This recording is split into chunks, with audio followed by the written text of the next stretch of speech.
गाइस, आज पहला रमज़ान है, इसी के लिए मैं कुरान शरीफ का तिलावत कर रहा हूँ। आइए मैं आप लोगों को भी सुनाता हूँ मेरा तिलावत। अऊज़ु बिल्लाहि मिनश शैतानिर रजीम। बिस्मिल्लाहिर रहमानिर रहीम।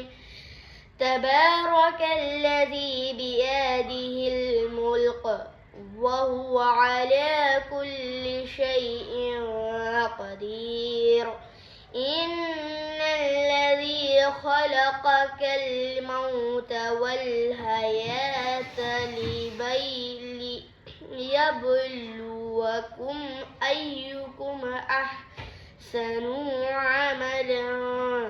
अमला वहुवल अज़ीज़ुल गफ़ूर। الذي خلق سبع سماوات طباق ما ترى في خلق الرحمن من تفوت فارجع البصر هل ترى من فطور. السلام عليكم.